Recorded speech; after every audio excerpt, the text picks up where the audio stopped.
안녕하십니까? 배팅 부동산 살아남는 아파트는 세대수가 많지 않고 관리비 많은 아파트이다. 진행하도록 하겠습니다. 제가 아파트의 미래를 굉장히 어둡게 보고 있는데 그래도 살아남을 아파트는 살아남을 겁니다.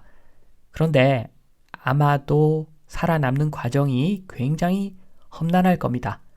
지금 제가 말씀드리는 살아남는 아파트는 가치 대비 가격이 아주 큰 폭으로 떨어지지 않고, 물론 가치보다 훨씬 더한 가격이 반영된 현재 가격을 유지할 수는 없겠지만 최소한 가치 정도의 가격은 계속 유지를 하면서 굉장히 손쉽게 살아남는 아파트에 대한 이야기를 합니다.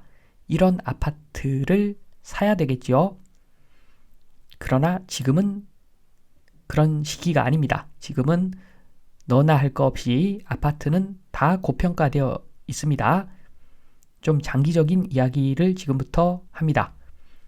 일단 지금 아파트가 앞으로 굉장히 곤란한 여건에 처해 있는데 그 내용부터 설명을 잠시 드리면, 재건축하면은 지금 머릿속에 사람들은 주공아파트 재건축을 생각합니다.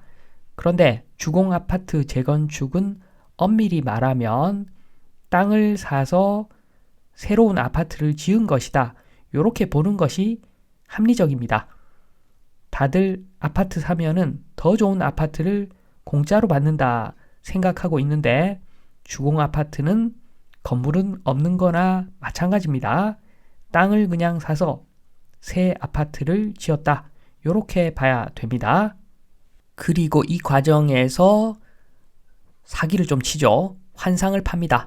앞으로 지금 아파트를 철거하고 나면은 나중에는 더 좋은 아파트를 받을 것이다 라는 말도 안 되는 암시를 깔므로써, 복선을 깔므로써 그냥 사기를 쳐서 엄청나게 고가의 아파트를 팔고 있는데, 요게 허무맹랑한 소리라는 거죠.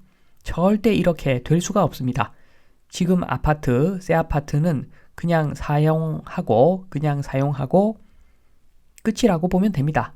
돈 다 내고 다시 지어야 되는 아파트가 요즘 아파트들이기 때문에 투자 가치가 사실은 없죠. 그래서 아파트의 미래가 어둡다고 제가 말씀드리는 건데, 그 내용을 조금 더 자세히 설명을 드리면 재건축 비용이 많이 들어가는 이유를 한번 보겠습니다. 일단 왜 비용이 많이 들어갈까? 진행이 느려서 그렇습니다. 진행이 엄청나게 오래 걸리죠. 그래서 그걸 좀 더 풀어서 설명을 드리면, 가구 수가 많아가지고 어떤 결정이 어렵죠. 아무리 사업성이 나와도 가구 수가 많으면 결정이 어렵습니다. 그러면 건설사가 총대를 좀 메어줘야 되고, 그런 과정에서 분양 전에 사업비를 미리 부담을 좀 할 수밖에 없습니다. 건설사가 이자를 내야 되는 거죠. 거기에 대한. 그런데 주공아파트 같은 경우에 분양 세대 수가 많고 사업성이 좋아가지고 이자를 뽑고도 남았죠. 그런데 여기서 주공아파트 대신에 요즘 아파트를 대신 대입합니다. 그러면 땅 지분이 작은, 그리고 세대수가 너무너무 많은 아파트가 눈에 들어옵니다. 그래서 이런 경우에는 예전처럼 건설사가 총대를 매면 굉장히 부담스럽습니다.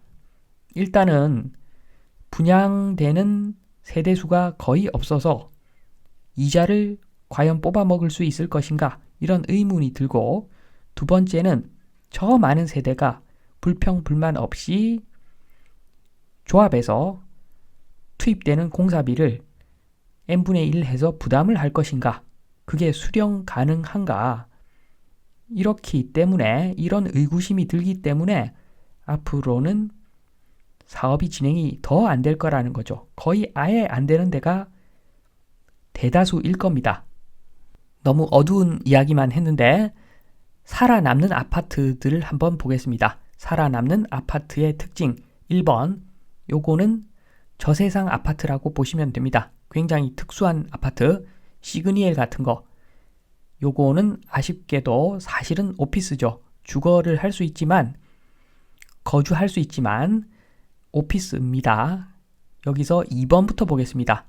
오피스 같은 경우에 이런 고급 오피스 관리비가 엄청나게 비싸죠. 그래서 그 이야기는 바로바로 수리하는 고급 오피스라서 100년은 까딱없다는 겁니다. 100년을 보고 지은 건물이기 때문에 일반 아파트에 비해서 훨씬 튼튼하게 지어졌고, 그리고 관리비가 비싸기 때문에 수리도 바로바로 합니다. 그래서 별 이변 없이 100년 정도는 까딱 없을 겁니다. 그리고 1번 보겠습니다. 세대수가 적다. 지금 비싼 관리비 내는 사람들이 몇 세대 안 되죠. 재력이 되는 사람들입니다. 그러면 이런 경우에 나중에 문제가 좀 생겼을 때 대수선 위에서 3억씩 냅시다. 세대당 3억씩 냅시다. 뭐 좀 더 내고 덜 내고 평수 대비로 가겠지만 이런 식으로 했을 때 그럽시다. 쿨하게 동의 성공할 확률이 높습니다. 그래서 이런 저세상 아파트는 아마 무조건 살아남을 겁니다. 그러면 이 세상 아파트를 봐야 되는 거죠. 이 세상 아파트 중에서 살아남는 아파트를 보겠습니다. 일단 전제 조건은 세대수가 적어야 됩니다. 세대수가 너무 많으면 나중에 내돈내산 재건축합시다. 동의가 안 되겠죠. 중국집에 2사람이 가면 짜장면 2개 통일입니다. 주문이 가능하지만 20명이 가면은 절대로 짜장면으로 통일 이런 거 불가능합니다. 깍두기가 아니고서야 그렇게 메뉴 통일이 어렵습니다. 그래서 당연히 전제 조건은 세대수가 적어야 됩니다. 세대수가 적을수록 유리하고, 그리고 필수 조건은 규정상 월 100만 원 이상의 최소 월 100만 원 이상의 장기 수선 충당금을 부담하는 그런 아파트면 무조건 살아남는다고 봐야 됩니다. 그러니까 월 100만 원 이상의 장기 수선 충당금, 그러면 장기 수선 충당금을 조금 쓰더라도 1년에 세대당 1000만 원씩 모입니다. 10년이면 1억, 30년이면 3억, 50년이면 5억이 모입니다.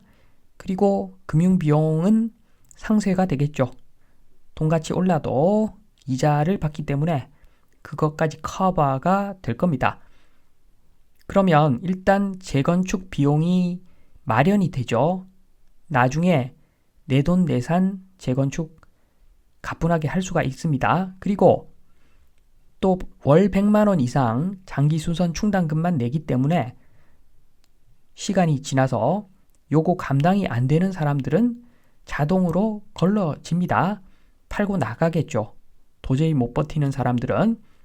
그렇기 때문에 이런 식으로 운영을 하면 나중에 재건축할 때 내돈내산 가뿐하게 재건축해서 다시 깨끗하게 만들어서 쓸 수가 있을 겁니다.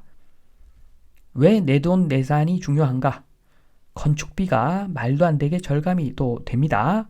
진행도 빠르고, 좌측이 현재 재건축입니다. 시공사에서 선투입비가 계속 발생을 합니다. 월별 정산을 하다 보면 계속 선투입비에 의한 금융비용이 매달 발생을 합니다. 지금 보시면 초창기에 선투입비 200억, 공사비 250억, 금융비용 10억, 그래서 이달의 총 건설 원가가 260억, 이런 식으로 책정이 됩니다. 그래서 집계를 하면은, 준공할 때까지 집계를 하면은 금융비용만 몇백억이 나오게 되어 있습니다. 지금은 당연히 재건축 하는데 들어오세요 하면은 시공사들이 부담스럽죠. 그런데 내돈내산 자금까지 확보되어 있으면 조합에서 성급금을 지급하면서 공사가 가능합니다. 그 이야기는 금융비용이 마이너스 발생한다는 겁니다. 시공사에서 이자 수익까지 생긴다는 겁니다. 그러면 공사비 250억 투입했는데 사실은 250억을 써야 되는데 249억만 쓴 것이 되게 되어 있기 때문에 한마디로 금융비용에서 손실이 아니라 이익을 보기 때문에 이런 형태의 공사를 하겠다라고 하면은 시공사들이 훨씬 많이 모이고 경쟁 구도가 형성이 될 수밖에 없습니다. 그래서 금융비용이 기타 수익으로 되는 이런 운영이 가능해지는 것이 내돈내산 성급금 지급 아파트이기 때문에 그래서 제가 살아남는 아파트 특징은 장기수선 충당금을 엄청나게 많이 걷어야 된다. 요 말씀을 드리면서 이만 마치도록 하겠습니다. 감사합니다.